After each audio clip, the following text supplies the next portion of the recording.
So this is Danny Flexen, to be joined by my good friend and boxing journalist, PED expert. He wears a number of hats, and apparently joining us from outer space today, Gabe Montoya.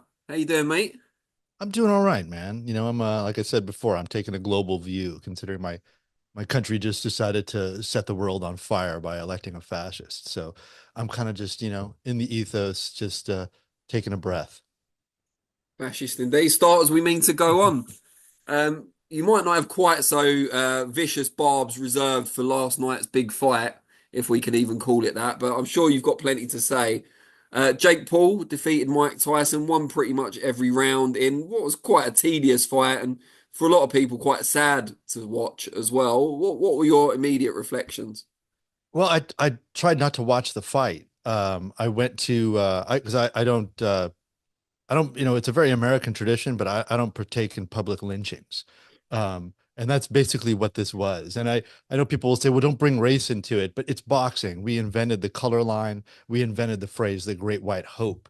And to me, what Jake Paul is kind of the inverse of what John L. Sullivan, who denied us a chance at having Peter Jackson, the Black Prince, who was, I think, he had beaten an English champion, he was the Australian champion, had beaten the black, at the time called the Negro champion, but John L. Sullivan wouldn't fight him because he was black. But John L. Sullivan would say, I can lick any son of a bitch in the room. And he would go on barnstorming tours on trains with an entourage across the country, fighting blacksmiths and local bartenders, the local tough guy. But he wouldn't give Peter Jackson a shot at the title. And Jake Paul is what the writer Tom Nichols calls the end of expertise, talking about the internet age and how everybody's an expert. And so what Jake Paul has done is he's that bartender or that local tough guy beating up professional boxers. Only they're in Tyson's case, 20 years retired, and Shotsky when they ended, to use an ugly term in boxing. Mike Tyson had lost in 2005 twice, to, I think it was 2004, then 2005, stopped by Danny Williams, and then quit basically, and was stopped against Danny McBride. He said his knee basically went out. So we knew that at 58 years old, yeah, it's not bodybuilding, it's boxing. His body looked great. There was no drug testing for the fight. I just think, Jake put on all that weight. I've heard rumors that he had Memo Heredia in his camp. So I'd like to see him in a year-round VADA testing before I think that he's clean. So for me, I took my wife out. It was a rainy, beautiful night in Los Angeles with a full moon. I took my wife out to dinner, and lo and behold, the restaurant was playing the fight. I mean, it was everywhere. You couldn't get away from it. So I saw the Barrios fight out of the corner of my eye. And then when I missed the Serrano fight, and I was like, all right, you know what? I'm going to watch this thing. And Tyson looked about 200 years old. And my wife walked out of the room. And I was like, yeah, this, as I said to somebody that was reaching out to me, it literally goes against everything that I fought for while I spent 12 years as a boxing reporter and podcaster. And I just turned it off. It made me really disgusted to see Andre Ward and Lennox Lewis and Evander Holyfield and Sugar Ray Leonard, all these legit boxing people coming together to celebrate this lynching of Mike Tyson, and pretending that it's real and treating Jake Paul like he's real, when he's just a troll. And this outlet, I exclude from it because you guys do real journalism. And full disclosure, I used to work for you guys doing real journalism. Uh, but all the clickbait journalists out there that kind of wish this fight into into existence shamed themselves and shamed the sport. Do you feel it harms the sport in a longer term aspect? I think anything that degrades it, and every Jake Paul fight does, hurts the sport. It confuses people and makes them think, sort of like CompuBox makes people think that that's how we keep score in boxing. Uh, Jake Paul makes people think that this is real. I mean, I was on Sunset Boulevard. I live in Los Angeles, and yesterday, and there's a huge Mike Tyson billboard. Like, why don't promoters spend that kind of money? But this is Netflix. They want us to watch their channel, their streaming network, and they spent $20 million on an old ancient Mike Tyson to sacrifice him to Jake Paul. But they were just this year in being struck by the Screen Actors Guild, my industry that I work in now. because they don't want to, give people residuals. They're robbing people of their livelihood, but they can spend money on this spectacle to draw people to Netflix. It's disgusting. And it hurts the sport. It's not good for the sport in any way. And as much people can say, well, he's helped out female boxers or the other fighters get paid. I don't know, put pressure on the promoters to pay these people better and to put on women's boxing. I think Jake is sort of like why, he's a part of this ecosphere. He's a Trump voter. He's a cryptocurrency guy, which is really just exists to destroy the dollar and crash our economy. Um, he's sort of like the fascist Trump, where he says certain things that are true in order to close, to disguise his lies. And what Jake does is he surrounds himself with real boxers to make himself seem like a real boxer when he's fighting a 58-year-old man. Do you have any sympathy for Tyson in this though? Because he's not exactly a useful idiot in this. He knows what he's doing. He's been around the sport a long time. He's been paid a lot of money. He didn't get hurt by the looks of it. I mean, it's not a fair match, and I have sympathy for the sport. Do you have any for Yeah. Tyson directly? Um, I feel bad for him that he feels he needs to do this. I almost got the sense seeing his interviews, that one with the young girl where he talked about not having ego. It felt less like a Buddha and more like a guy that hates himself and is just thinks that this humiliation is what he deserves, but he'll take the money if they'll give it to me. I just was saddened by the whole thing. I became a Tyson fan the night that he lost to Buster Douglas. Hmm. I wasn't a big Tyson fan heading into that. I appreciated his skills and everything, but the story of Tyson is when somebody stood up to him, he lost or bit them until he got disqualified as a fighter. I don't really look back at him and say he was the greatest of all time because that's Ali. That's a guy that fought all his contemporaries, avenged losses, and proved his greatness that way. Fought on way too long, like Tyson did for the money. So I have sympathy for him as I have sympathy for all boxers except Jake Paul. And talking of Jake Paul, before we move on from the subject, do you ever see him fighting a genuine contender at any point? No, I mean, he lost to Tommy Fury, who's not Hmm. very good. And then immediately went back to pulling people out of mothballs and calling it an accomplishment. So he's, as Larry Merchant referred to, I think it was Margarito, but I think it's really talking about the ring. The ring is a truth machine, and the truth about Jake Paul has already been revealed. Fair enough. Now we move on to someone else for whom he would claim the truth about himself has been revealed. The UCAD and the British Boxing Board of Control may disagree. That is, of course, Conor Benn, who revealed last week or the week before it maybe now that he has been cleared of any wrongdoing in his words, and this was endorsed by Eddie Hearn, his promoter. Perhaps no surprise there. Yes. um, by a national anti-doping panel here in the UK, and he will now be able to resume his career. I mean, he'd still have to apply for a British Boxing Board of Control license should he want to fight in the UK, or apply to compete as a foreign license holder, but the board would still reserve the right to decline that. What did you make of this latest news? UCAD have obviously confirmed that the case has been dismissed by the anti-doping panel, but they do reserve the right to appeal. I think they've got around another week to do so. Yeah, they have the till the November 21st, I believe, something like that, right? Or it was like Yeah, 21 days past the yeah, ruling. correct. He still hasn't taken responsibility for what was in his body. Anti-doping code, WADA code, all of them follow the strict liability, which means that an athlete is responsible for what's in their body.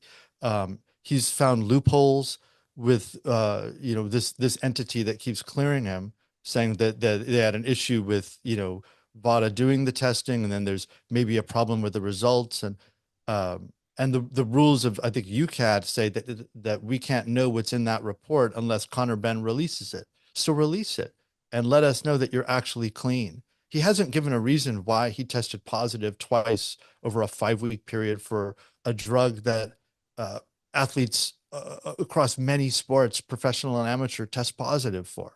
And it's sort of like Meldonian when WADA banned Meldonian, and you saw people test positive for it from amateur hockey players in Canada all the way to professional tennis players. Everybody's doing this drug because it works. I know a guy that competes in a sport that as an amateur where they don't do any testing, and he uses it and says it, he feels it works. So to me, this whole what the WBC did, I think really confused things, focusing on one test and exonerating him because of the egg excuse, and then he was like, no, that's not what I did. Um, I think Eddie Hearn and Conor Benn have venue shopped and found the place that will give them the loophole to say that I'm clean. That doesn't mean that he's clean. That doesn't mean that it's no fault of his own. Uh, it just means he's found the right lawyers to get the job done. We don't know at this stage if UCAD or the board or both will appeal. But given he's been out of the ring for some time, the board and UCAD, neither of which are known for having great financial reserves, is there a good chance here, as many are speculating, that they will decide discretion is the better part of valor and move on rather than challenge this once again? I don't know. I would have to know them better as people. But I feel like the head of the BBOC or BBBOC uh, doesn't like this situation. Just hearing that interview he did with like Talk Sport, and so I think for the betterment of the sport, this is a precedent here where this guy's found a loophole to get around everything. I keep hearing Conor Benn talk about I'm an advocate for clean sport. Well, my dude, you signed up to be in the clean boxing program. You signed up for VADA. They caught you. Um, and now all you've done is trash everybody and the whole anti-doping system and muddied the waters and made it easier for the next guy that tests positive uh, to get away with it. How is that being an advocate for clean sport? It's pure hypocrisy. And I think Eddie Hearn's going to do what he needs to do for for his boxer. He's a promoter. His wares are human beings, and if they're not fighting, he doesn't make money off of them. So of course he's going to say whatever. I'm never surprised by promoters who do that. He follows in a long line with Richard Schaefer and others who will denigrate everybody around them to get their goals done. Um, but yeah, I think it's bad for the sport. I don't think Connor should be given a license until he fully explains what went down, releases all the reports, and lets the public go through that. Reporters go through that, and UCAD and the board uh, uh, look through those things and decide from there. With that in mind, theoretically, what evidence could Conor Benn present or share that you would accept as proof of innocence or, as he says, clearance of any wrongdoing? Um, Show me where the protocols screwed him 2 times over 5 weeks. Break down how these Olympic testing labs did him wrong, and show, attack the test, but in a legitimate way, and show the science that how you got there. Show evidence that the protocol is maybe somebody screwed with the sample.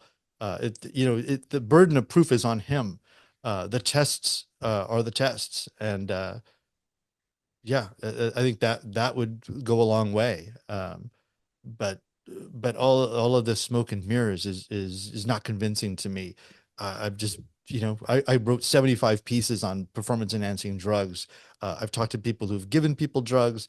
I've talked to the people who've designed tests to catch the cheats. So I'm not easily convinced by smoke and mirrors. You said this makes it easier, in theory, for future drug cheats to get away with it. Is that a serious issue in terms of the rise of drug usage in boxing? That if someone is able to circumvent the law rules, and we're not saying Conor Benn's definitely done that, but if that is the case, is that a real concern for boxing in the future? In that, more people try this now because it's worth the risk. Yeah, I mean, well, I think that there's not people tend to think that there's a steroid era, and I just think it's an ongoing thing. Greenies after World War II, they used to give amphetamine to fighter pilots on both sides. It started with the Nazis, and the Americans did the same thing, and it came back to baseball, and guys did greenies for years, all the way into the '60s. So I can't there was only boxing and baseball at that time. Uh, I can't believe that it was in one sport and not the sport that had a 15 round fights and dudes that fought often and were super ripped. Then you get in, the drug testing didn't start till 2000, 2001 in Nevada. And immediately they caught, Fernando Vargas is the first boxer. They'd caught, I think, an MMA fighter right before that. Um, and you look at the 90s and you look at the physiques, you look at Evander Holyfield, who was caught, not caught, but was entangled in his own scandal, the whole Evan Fields thing. Um, you just trust your eyes and go, that was the golden age of steroids in baseball. Why wouldn't it be in every other sport, but particularly boxing, the most dangerous sport? Um, so yeah, I think, I don't know if it encourages other people to cheat, but what it does is set a pathway for them to get away with it. And just last of all, certainly not least, we found out, I suppose it was confirmed officially around a week ago now, that Turki Al Sheikh, arguably the most powerful figure in boxing today, for better or Mhm. worse, has bought the Ring magazine from Golden Boy Promotions. What impact do you think this will have, not just on the sport, but on journalism in boxing? I think it further degrades it. I think we all stopped. And full disclosure, while Oscar De La Hoya's Golden Boy Promotions, or at least, Oscar De La Hoya owned the ring, and like a subsidiary of his, a business of his, owned the ring. I wrote for them a few articles, but it was like breaking drug testing for Tyson Fury Wilder 1, which no one on the Al Haymon side wanted disclosed, and so I disclosed it. And I wrote like a guest column in Doug Fisher's mailbag. So I've taken money from that entity. But that said, I think it degrades it. I mean, look, Turki Al Sheikh is the right-hand man to Mohammed bin Salman, the crown prince there in Saudi Arabia. If you read the book Blood and Oil, it talks about how MBS came to power, essentially kidnapping other members of the royal family and putting them up in a hotel and shaking them down for billions of dollars. So when Turki Al Sheikh says, we've bought the ring, they put up a graphic of a guy sitting on a throne with a crown on his head. The Saudi is a monarchy, and says it's a new era, and that they're going to allow the magazine to have editorial independence. Um, I just kind of go, yeah, I don't believe that for a second. I think this is all part of their sports washing operation, where they're buying up different sports and they're kind of feathering the nest for what comes next. Um, the fact that he hired Rick Reno, I used to work for Rick Reno for about a week. He used to run Boxing Scene. Sure. When I think of that editorial independence, um, I worked for Rick Reno during the spring of 2012 when I broke like 5 stories about drugs in 6 weeks. And I was, a hot property. So he hired me on to be his West Coast editor. But I was breaking stories about Golden Boy. And so he got a call from Richard Schaefer, who was running Golden Boy, and basically said that I was going to be blackballed for writing these stories and that he shouldn't hire me because I won't be able to do a job for him because none of the fighters would be allowed to talk to me. So Rick fired me. Like I had that job a week. So if people are thinking Rick Reno is going to push back on editorial comments by Turki Al Sheikh or editorial direction, um, I got another Mike Tyson versus Jake Paul fight to sell you. What about the observers out there who say, yes, we can't guarantee independence, but the ring previously was owned by a major promoter. The integrity of the title was already compromised. Yeah, I think it was. I think that Oscar, he bought it for 7 million. He sold it for a reported 10 million. That's according to him. I don't know if he got more or 10 million plus. We'll pick up a bunch of your fights. I don't know what the deal is. Um, but I just think everyone capitulating to a monarchy is not a great idea. I mean, this is a country that jails and kills a high level of, high amount of journalists. They jail their own citizens for tweeting bad things about the government. That's a real thing. You can look that up. Um, so the idea that they're buying a publication in the U.S. And going to, I think they bought Fight Facts as well. So they're going to be doing their own rankings, their own ratings, and kind of consolidating things. I mean, people talk about, this is going to be great. We're only going to have one champion again. We're going to know who the champion is. But fighters are poor people trying to make money. They're literally putting their bodies on the line to get out of their situation. Four belts means four avenues for cash for them. Because the politics of boxing and the ratings are not exactly transparent, there's four different avenues for these guys to move up and have a title. I think undisputed, this era that we're in is very exciting, seeing people go for that. And going to a UFC style model is going to basically be a monarchy where Turkey al-Sheikh decides who the fighters are that get to go to the top. And we've seen already signs of that with the way he talks about Canelo, the way he talked about Tim Tszyu. So two, big time, a rising star in the sport, although he's in a rebuilding phase now, Tim Tszyu. But Canelo, is the biggest star in the sport and is given, over his body over 60 times to the sport to get where he's at. And I think the whole thing is very alarming. But it also shows how little these promoters really care about the fighters and really care about the sport. It's about their bottom dollar, and they're making a lot more money than they've ever made. So yeah, I think the Golden Boy was always kind of tainted once Oscar bought it, and the fact that he sold it to a monarchy kind of shows how much he actually cared about its brand. How much difference do you expect to see from the editorial content of the ring, both in print and online? Because apparently print is going to be resurrected in the UK and the US. Yeah, because everybody's really into buying magazines anymore. Um, I think just beware of people selling you nostalgia. Make America great again is a nostalgic slogan that takes us back to a mythical time that never existed. And so this, I think, is also here. I'll give you these magazines. Remember how good it used to be? And everybody gets really happy. Mike Tyson, Jake Paul was mass psychosis and mass nostalgia combined into one thing. Um, so, I'm happy that journalists are getting jobs, but I'm wondering, what they have to do to get those jobs. Do they have to call him His Excellency every time they see him? Because the United States, until November 5th, was a Western democracy. So, a constitutional republic. We don't have kings. We had a war about it.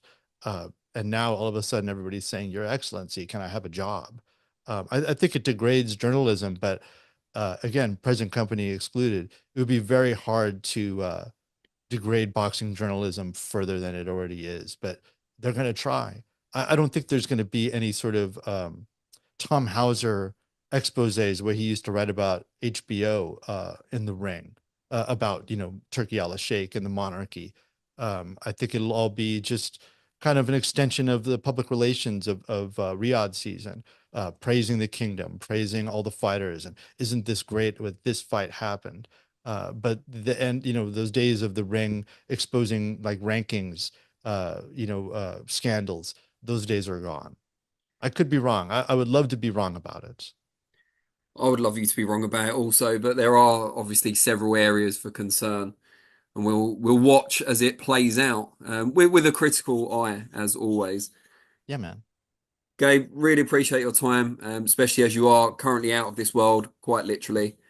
But no, it's really good of you to join us, and we should do it again soon because I'm sure the next controversy is just around the corner, unfortunately. Hey, my pleasure, Danny. Yeah, it's boxing. Blink and something bad's going to happen. But there's also, a glorious fight last night between Amanda Serrano and Katie Taylor yet again, even though, people are disputing the decision because that's boxing. But Yeah. yeah, man. And until next time, cheers. Take care. Speak soon.